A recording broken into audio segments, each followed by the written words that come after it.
guys doing? We're just going to talk about watch movements and fashion watches. Not that the two are exactly related, but we'll just talk about that. Well, watch movements, kind of funny. Some people think, not a lot, maybe some, think you got to spend $10,000 to get a watch that has an accurate movement. 10,000 bucks, that's a lot of money. $10,000 plus, maybe even $20,000. So that's pretty expensive. But if you spend that kind of money on a watch, you end up having to pay a service center to maintain that watch, service that watch. Maybe every 10 years, maybe every 5 years. Whenever the watch starts going on you, you probably want to get it serviced, but it's going to cost you a fortune for an expensive watch too. So that's something to consider too. If you happen to be a millionaire, maybe you don't care about those kind of things, but still, not all millionaires buy luxury watches either. So let's compare that to a quartz watch. Now, you get the cheapest quartz watch you can buy. They're not worth that much, but they don't work that bad either. I've had quartz watches I bought in the 90s, and they're still working today. Now, they might be so cheap that you go to pull at the crown, maybe the second hand jumps a little bit, but you can compensate for that. You just back it off and you can compensate for it. It'll be the same thing anyway. But you just change the battery in it maybe every year, every couple of years. Keeps on going. So, not too bad.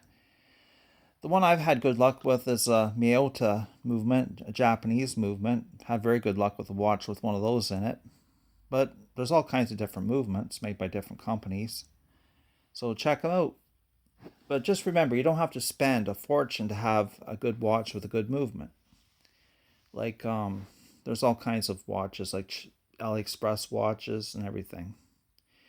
And if you don't spend a whole lot on a watch, well, you don't have that much to lose anyway, right? If you didn't like it after a while or something, you didn't have a big loss.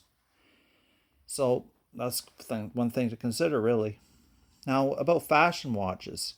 You hear these guys say, oh, don't buy any fashion watches. Oh, don't buy them.